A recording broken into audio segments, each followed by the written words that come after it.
I'm Lieutenant Charles Barkdahl. I've been assigned to Starfleet's Department of Civil Education for 19 years, and for the last 7 of those years, I've served here aboard the USS Independence, where I work in the ship's school as the guidance counselor. Yes, ship schools are a relatively new thing. Starfleet has operated schools for the children of Starfleet personnel assigned to starbases for well over a century.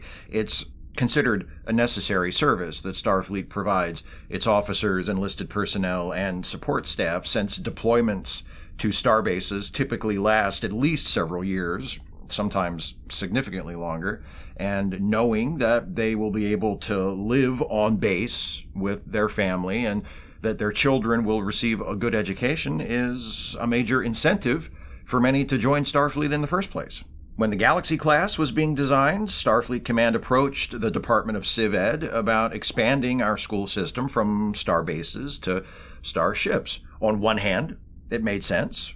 Galaxy class ships are huge. They have very large crews, and they were built for long, exploratory missions. Personnel with that assignment would probably like to bring their families along too, right? That was the idea. That was Starfleet Command's pitch. Anyway, there was quite a lot of debate, and I don't need to tell you which side won. Every Galaxy-class ship launched to date has had a ship school on board, including the Independence. Our standing crew complement typically runs around 1,000 people, give or take a few, and children account for about 10% of that number. At the moment, there are 93 children and teenagers between the ages of 5 and 17 enrolled in our ship school. Actually, let me double check that. Yes, that's the up-to-date number, 93. I wanted to make sure Melissa Namayanja is still in sickbay. She took a heavy dose of radiation during our battle with the Kikori last week. You never quite know when someone's out of the woods with injuries like that, but Melissa's hanging on. She's 7.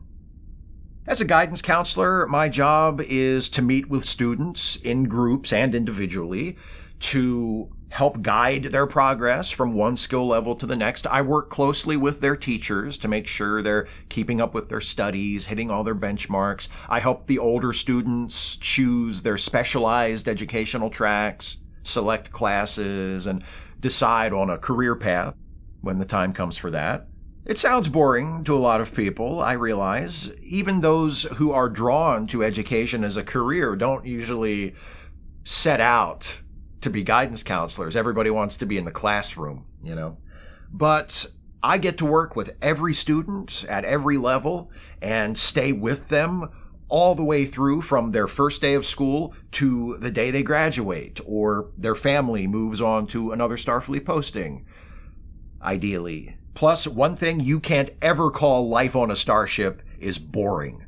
It's lots of things: exciting, unpredictable, thrilling, stressful, nerve-wracking, emotionally draining, soul-crushing, existentially exhausting, startling, shocking, unspeakably terrifying, but it's never boring.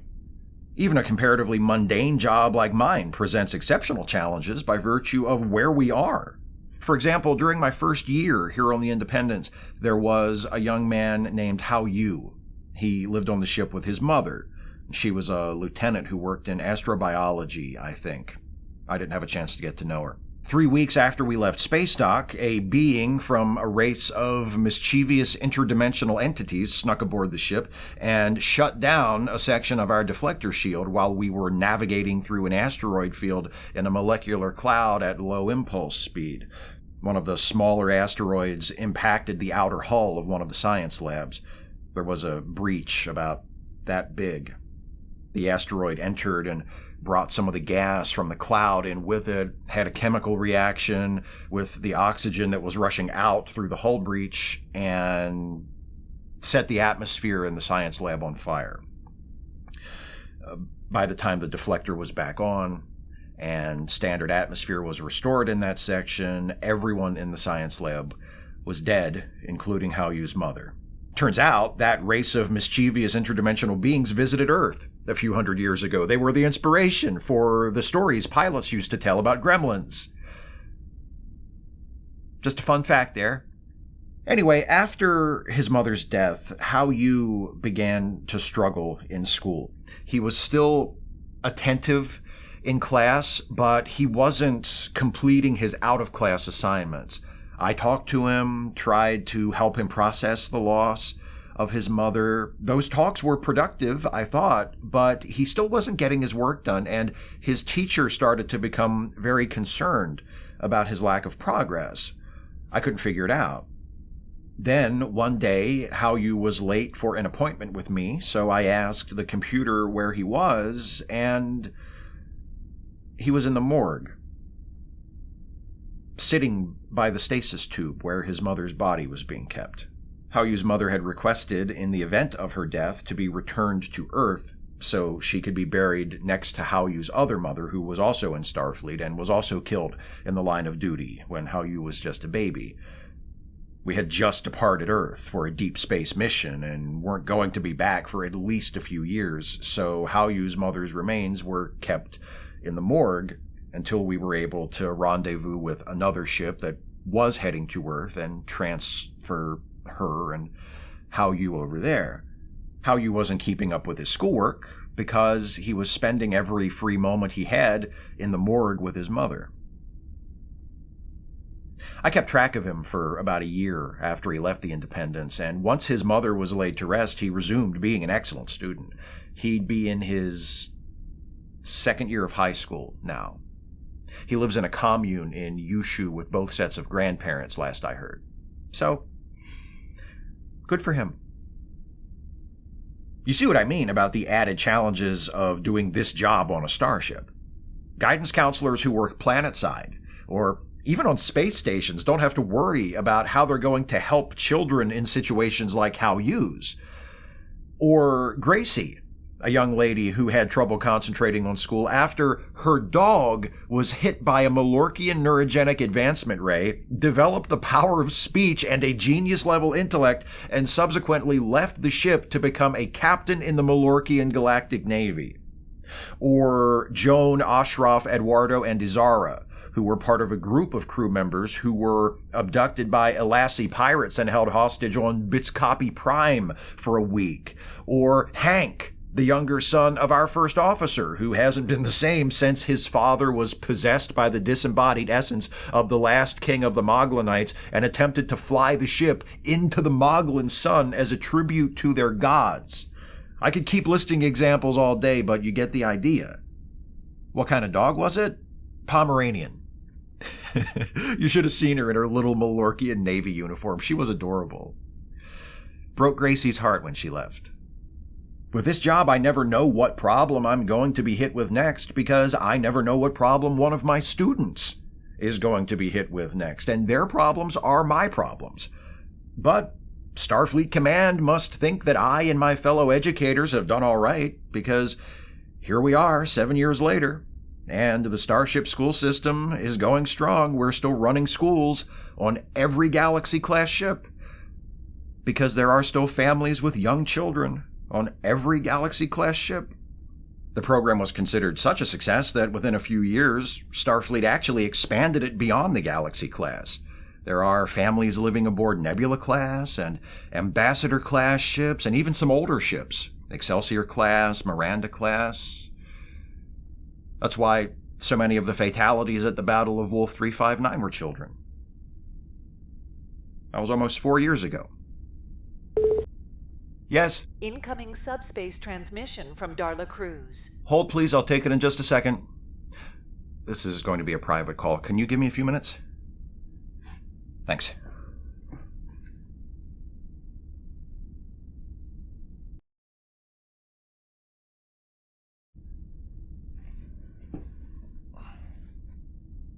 Ready?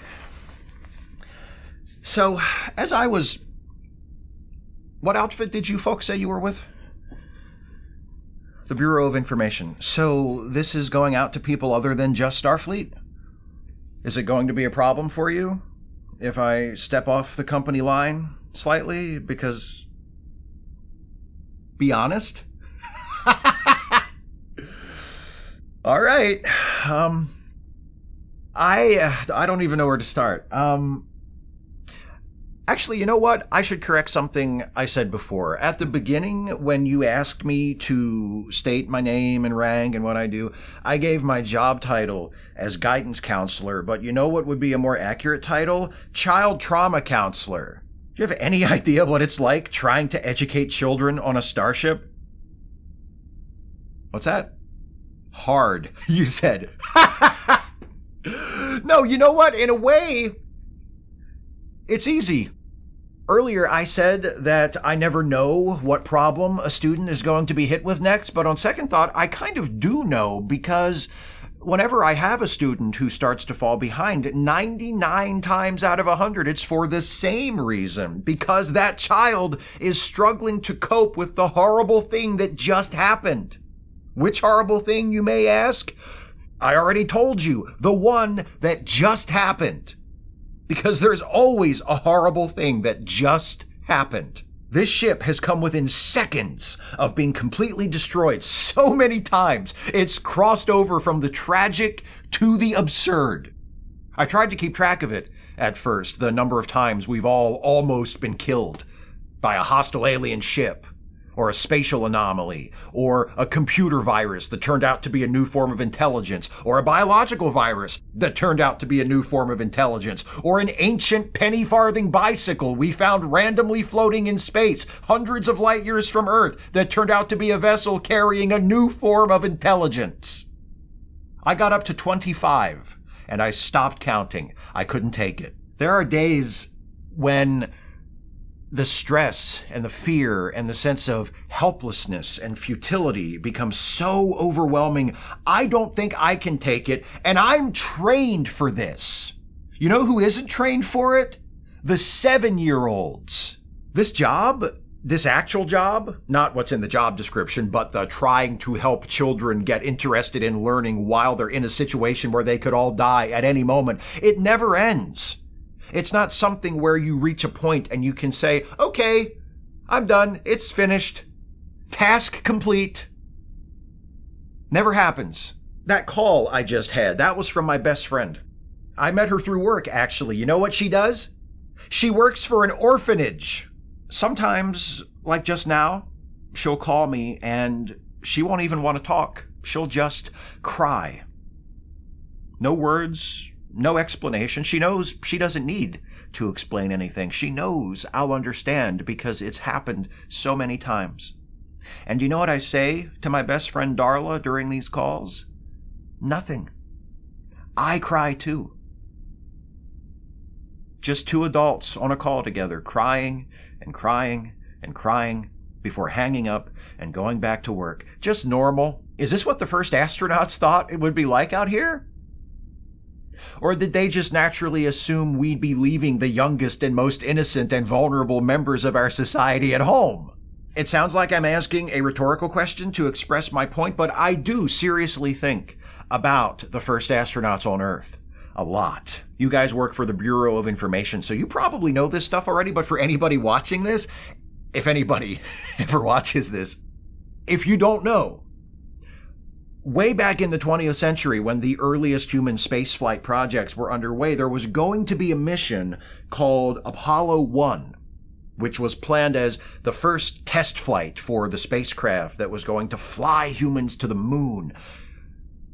But there was an accident. The interior of the spacecraft caught fire, and all 3 of the astronauts were killed, dead in seconds, just like Hao Yu's mom. They shut down all flights in the program for over a year and a half. Some people wondered if it was even worth going to the moon at all, if this was the sort of thing that could happen. 3 astronauts. And how many of those astronauts were children? Do you know? Yes, none, of course. None of them were children. We think we've come so far since then. We think our Earth, our humanity, is so much better than theirs. And I'm not saying it's not. It definitely is. Earth back in the 20th and 21st centuries was a hellhole. Poverty, war, violence, corruption, oppression, widespread discrimination, based on skin color, ethnicity, religion, sexual orientation, gender identity. They sucked ass. We're so much better than they are. But you know what? They stopped everything for a year and a half over the deaths of 3 astronauts. And us? The advanced, enlightened, evolved humans who look back on them and sneer? You've got to kill a couple thousand of us at the same time before we'll even stop and pay attention. So how far have we really come? And yet, here I am. Here we all are, exploring the universe, because somebody's got to, right? That's what I tell myself when it gets tough. I say, hey, if we're not going to explore the universe, who's going to do it for us? If not Starfleet, then who? The Flelgurgian Union? I spent 6 months on a Flelgurgian ship as part of an exchange program when I was at the Academy. The only exploring they're doing is of each other's orifices, which can take a while because they have 28 of them. Who else if not Starfleet? The Space Force? 7 years ago, right before I reported for duty here on the Independence, I attended a conference held at a Space Force base in Florida. Need I say more? The whole time I was there, I was sad. Just sad. Which now would at least be a welcome break from the terror. There are days on this ship when I think I might rather be in Florida.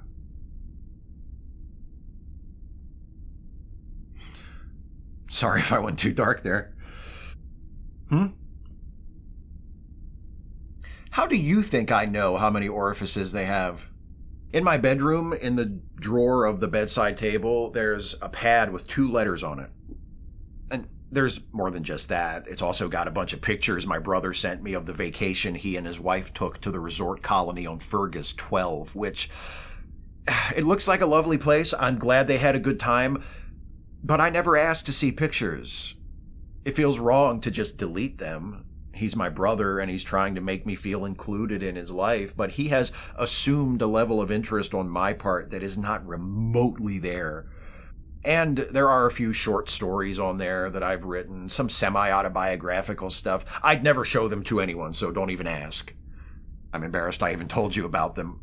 I doubt you'd want to read them anyway. They're all pretty bleak. There's a bunch of other stuff on it too, but that's neither here nor there. The 2 letters I have on that pad are 1, my assessment of the Starship School program, and 2, my resignation from Starfleet.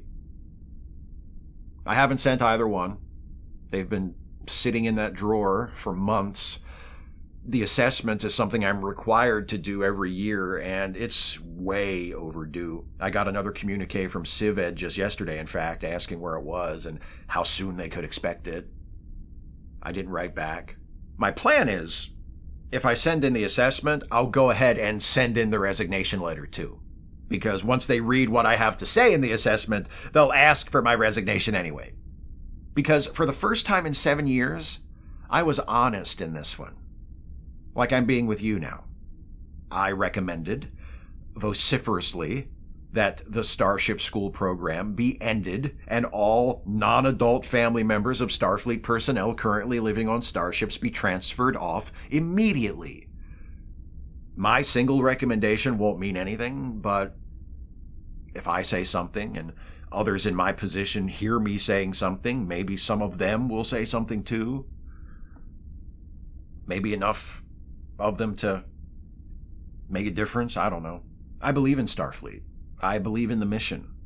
And I believe the children of members of Starfleet deserve the best education we can provide.